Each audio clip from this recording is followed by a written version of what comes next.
Let's start off with a look at the big issue most Kenyans, well, for lack of a better word, tend to use as a synonym for the police force: corruption.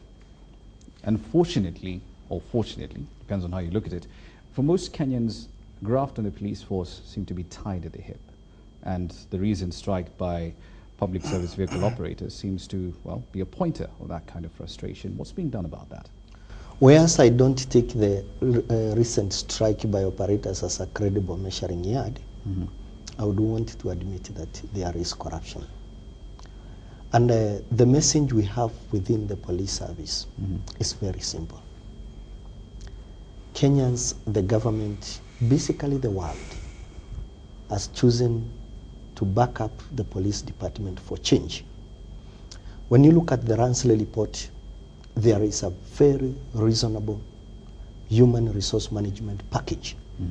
That is, it will make police work a job you can live on.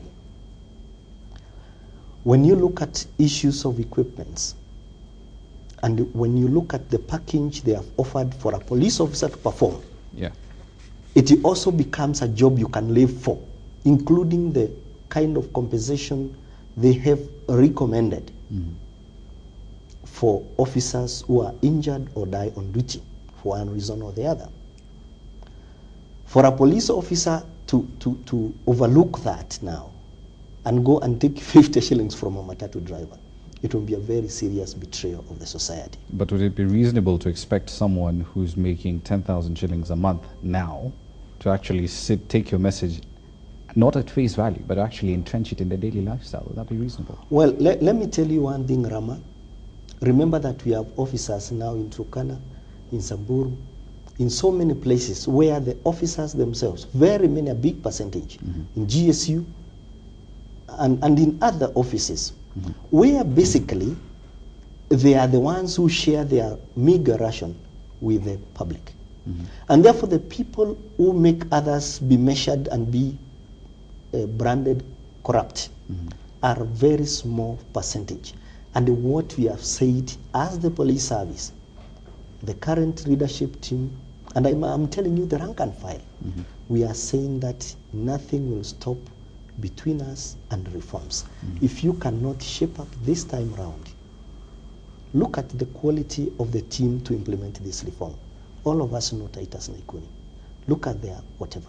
It shows the government is very serious. And therefore also we have also to forget about a few things and change so that we can fit, we can deliver the quality, quantity of service Kenyans want.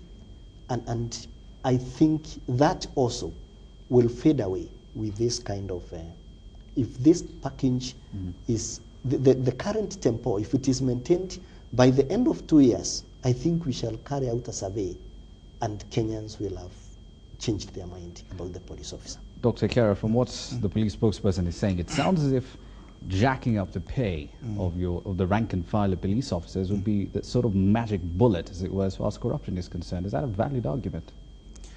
Well, I think it's a significant component of the problem. I think those who may have seen some stories about a police officer today who has been smuggling things. You got the way he animated the crime and what led to it. Of course, there are countries that are poorer than Kenya, where corruption is not as much as in Kenya. So we can't say it's purely because of the level of salary.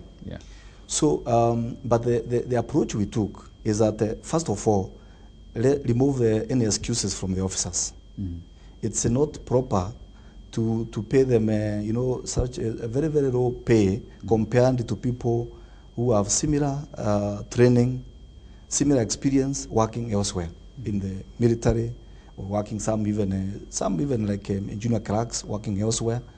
It is high time, at least our country, we are in a bit of a semblance of harmonization of pay that recognizes, you know, training and all that. So we think once you are able to sort out that, you remove the excuse that we are poorly paid and all that. Then second thing, and because it's a big thing, you have to also actually do things like even reforming the judiciary. Because right now sometimes officers can be arrested, but then the the process of courts does not really work out to create the proper incentives against or disincentive against corruption. So that's another direction.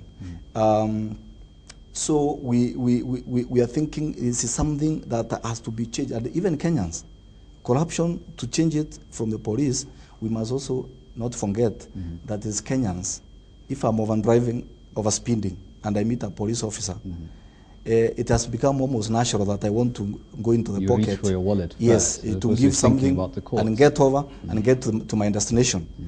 Now, as Kenyans, we have to try and get that problem out of our system.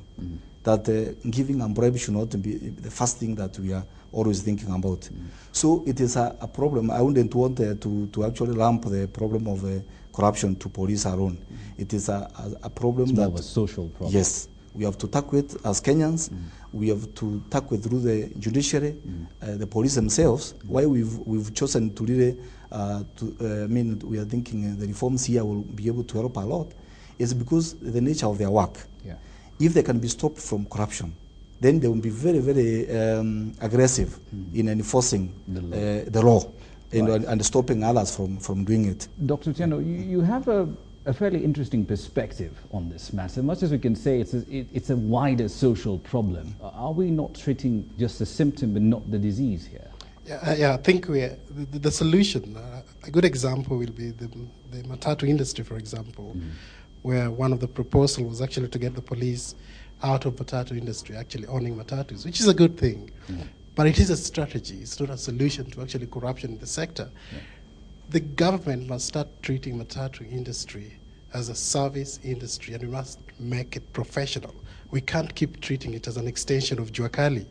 We need to make these guys professional. We need to come up with regulations that can be enforced. We need to make sure that we create a service industry that actually benefits and moves the economy. For example, when we had the strike last week, there was jam in Nairobi, and I was wondering, what on earth is happening?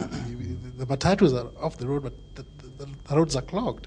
But it's simply because people who have vehicles actually were using their vehicles, not using matatus, which means that we really need public transport. And if we're going to have an efficient public transport in this country, we must make it professional. And that means that coming up with institutions that can actually regulate this industry, not just from within, but also from outside. That's why it's so difficult for police actually to enforce laws in the matatu industry, because they're seen as outsider trying to get into a system that they don't understand. But the government doesn't understand it as well. But that's also the same argument you could apply to the officers who own matatus, isn't it? Because really, it's like trying to police your own family of sorts. Yes, but that's not the end. It may be a strategy at the moment, but we really need to sort out matatu industry beyond just saying that the police should not own matatus. We need to make it professional. We need to come up with regulation that can be enforced. We need to make sure that the people that work in matatus are professionals. Because most of the time we think of matatu drivers and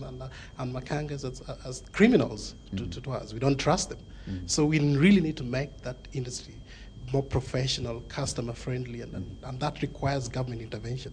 All right, let's come to you, Salah. Yeah, I think my take on this one is on corruption is that I think right from the recruitment of policemen and APs, Kenyans have complained of corruption in the recruitment exercise, and we have given recommendations accordingly in the report that we said now in future we are going to have a police service commission. The police will be out of the Public Service Commission, which covers the entire civil service. These are disciplined institution. They should have their own commission, which will deal with recruitment and other areas, terms and conditions of service, and the issues of promotions and training. We have also recommended the entrenchment of a code of conduct and code of ethics in the law.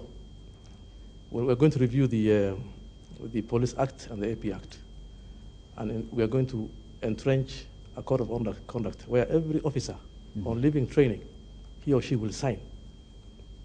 And this is a very elaborate code of conduct. Similarly, in the past we used to address, government used to address only issues of administrative reform. Right now we're saying there must be legal reform. The legal framework is weak. Also, institutional framework has been very weak. And therefore, I think if those are addressed properly, as per our recommendations, the issue of corruption will end. Similarly, police used to be the profession of last resort. When children fail their examinations, they used to go to police or AP. We have recommended that now the police will be the profession of choice. We must get the best brains in the police. In fact, we have even said that graduates and diploma holders must be recruited, at least some 10%. And the minimum qualification should be C-plane. Because if you go around the world, police is the profession of choice. The best brains in the world are in the police. But in Kenya, we have got the bottom layer.